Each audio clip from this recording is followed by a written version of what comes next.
Olá pessoal, tudo bem com vocês?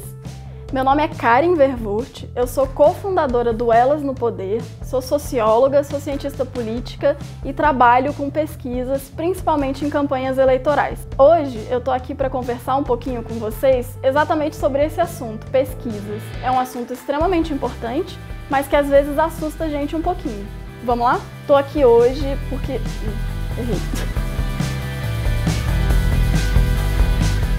O primeiro ponto que a gente precisa entender é o que são as pesquisas, né? O que a gente está querendo dizer quando a gente fala pesquisas? As pesquisas são formas da gente buscar conhecimento, informações sobre temas que a gente não entende tão bem, que a gente quer ter uma maior compreensão. Em campanhas eleitorais, as pesquisas são ferramentas extremamente úteis na hora de fazer o diagnóstico da sua campanha, de entender o cenário onde a sua campanha está inserida, entender as suas pautas, saber como você pode fazer a sua comunicação, construir sua narrativa e, principalmente, as pesquisas são importantes porque elas apresentam pra gente cenários que estão além da nossa bolha social. Você, eu, todo mundo vive numa bolha social. Isso quer dizer que a gente acaba convivendo com pessoas que pensam parecido que a gente, que têm comportamentos parecidos com os nossos e que têm crenças também parecidas com as nossas. O problema disso é que a gente tem costume de extrapolar e achar que todo mundo na nossa cidade, no nosso estado, no nosso município pensa como a gente. Por exemplo, quantas vezes você já estava assistindo o Big Brother Brasil e aí você pensou, eu tenho certeza que tal pessoa vai sair, e na verdade outra pessoa saiu? Ou mesmo durante uma campanha eleitoral, você pensa, eu tenho certeza que meu candidato, minha candidata vai ser eleita. Mas na verdade não foi eleito, porque as pessoas pensam diferentes de você. O efeito dessa bolha social, ela pode ser desastrosa na sua campanha eleitoral. Porque imagina só se você e o seu time começarem a tomar decisões baseadas só no que vocês acreditam, sem tentar entender o que a população está pensando, o que as pessoas da sua cidade estão pensando. Por isso que é muito importante que você entenda um pouco sobre pesquisas de opinião. E aqui eu vou te falar duas técnicas que são amplamente utilizadas em campanhas eleitorais, que são as pesquisas quantitativas e as pesquisas qualitativas. As pesquisas quantitativas, como o nome já diz, são pesquisas que podem ser quantificadas. Então, o que isso significa? Significa que são pesquisas que o retorno dela, o resultado delas, são números geralmente estatísticos. E como que elas são feitas, né? Elas são feitas quando um mesmo questionário, que é fechado, ou seja, ele tem opções iguais para todo mundo que vai responder, esse mesmo questionário é aplicado para um número grande de pessoas. Por exemplo, você já viu pesquisas do Ibope, do Datafolha, do IBGE? Essas pesquisas geralmente são quantitativas. Então, como que geralmente é o resultado delas, né? A gente vê às vezes no jornal, nas revistas, nas mídias, o resultado assim: 59% da população acha o governo bom ou razoável. O que isso significa? Que essa pesquisa, então, ela tinha um questionário fechado em que tinha uma pergunta: o que você acha ou como você avalia o governo hoje? E as respostas tinham muito ruim, ruim, razoável, bom e muito bom. E aí as pessoas escolhiam dentro dessas questões. E aí você quantifica. E o que esse 59% significa exatamente? Isso quer dizer que a cada 100 pessoas que responderam esse questionário, 59 delas avaliaram o governo como bom ou razoável. As quantitativas, então, elas devem ser usadas nos momentos em que você precisa quantificar alguma coisa. Então, por exemplo, você pode usar uma quantitativa para entender quantas pessoas pretendem votar em você. Ou você pode usar uma quantitativa para entender quantas pessoas concordam com as suas pautas de campanha, quantas pessoas avaliam que o governo atual ou o prefeito atual tem um desempenho ruim ou péssimo. Ou, por exemplo, para avaliar o que as pessoas acham dos serviços públicos da sua cidade, do seu município ou do seu estado, como por exemplo a saúde ou educação, entre outras pautas. E aqui vai uma dica importante. As quantitativas, elas podem ajudar muito as campanhas para o executivo, ou seja, prefeitos e presidentes. Mas para votos do legislativo, candidaturas do legislativo, em especial para a vereança, ela talvez não tenha tanta ajuda em termos de entender a intenção de voto. E por que eu digo isso? Em geral, as eleitoras e os eleitores brasileiros têm costume de deixar o voto para o legislativo bem no final do período de campanha eleitoral. E além disso, esses votos são geralmente muito guiados pelo círculo de pessoas que eles têm em volta. Então, famílias, amigos, conhecidos, eles costumam perguntar para essas pessoas em quem que eles vão votar para definir o voto deles. Então, é muito difícil de uma pesquisa quantitativa pegar esse tipo de informação. Mas caso você seja de uma campanha legislativa e você tenha orçamento para fazer uma pesquisa, você tenha dinheiro, em caixa para fazer uma pesquisa, é interessante que ao invés de você usar esse orçamento para fazer uma pesquisa de intenção de voto, você use esse orçamento para fazer uma pesquisa que talvez seja muito mais inteligente para você,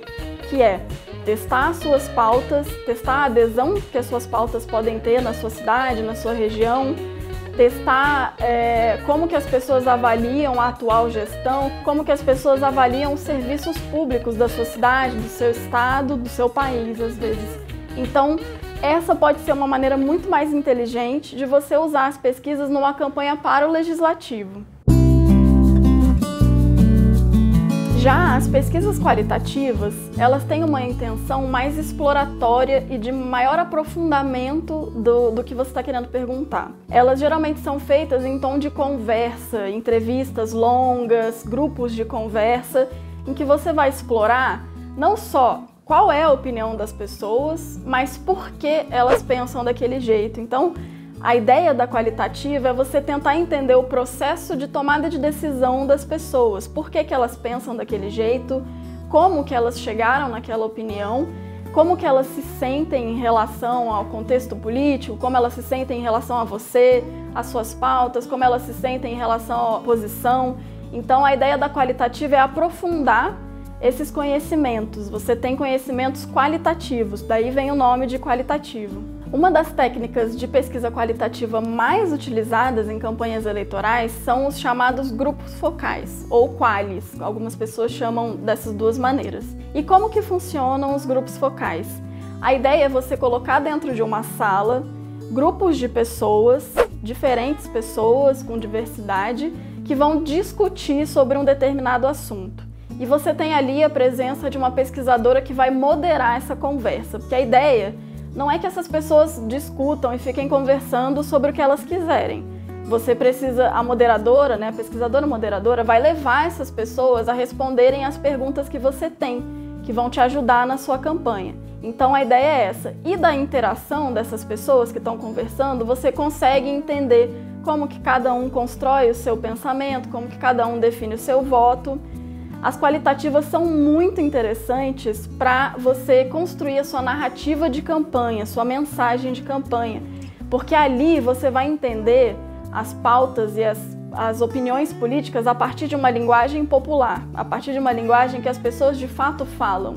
Então, se você pega essas informações da maneira como as pessoas normais e comuns falam e coloca isso na sua narrativa de campanha, pode ser muito potencializador para a sua campanha eleitoral usar a qualitativa dessa forma. Além disso, nas suas qualitativas, quais são os tipos de pergunta e quais são os tipos de interesse que você pode ter? Você pode ver qual é a aceitação das suas pautas e como que as pessoas falam sobre as suas pautas, de maneira popular mesmo. Você pode entender o que as pessoas pensam de você, então, de repente, passar um vídeo seu falando, alguma palestra e ver se as pessoas acham, por exemplo, que você é simpática ou que você não é, que a sua cara geralmente é muito fechada ou que não. Esse tipo de nuance, tudo isso você consegue pegar numa qualitativa e uma quantitativa não te permite isso. As qualitativas também são uma ótima oportunidade de você testar o seu material de campanha. Então, seus panfletos, sua colinha, todos os seus materiais de campanha podem ser testados numa qualitativa para entender qual é a recepção que as pessoas estão tendo daquele material. Porque o que pode acontecer, e já aconteceu comigo, inclusive fazendo qualitativas, eu costumo moderar qualitativas, é das pessoas talvez não entenderem as informações que você está querendo dar a elas. Uma vez eu já fui testar um panfleto, um folder de campanha e as pessoas falaram, eu não entendi as informações que estão aqui. Então a qualitativa é muito legal para esse tipo de coisa. A ideia geral que eu quero dizer aqui é, sempre que você precisar de respostas que são mais complexas, mais profundas e que demandam você entender sentimentos e percepções das pessoas, aí a pesquisa que você tem que escolher são as qualitativas nesse caso. E para você que talvez não tenha orçamento para fazer pesquisas na sua campanha, eu vou te dar algumas dicas. A primeira é você buscar conversar com o maior número de pessoas possível e principalmente fora da sua bolha social, pessoas que normalmente você não conversaria em outros contextos. Fale com muitas pessoas para entender o que elas estão pensando.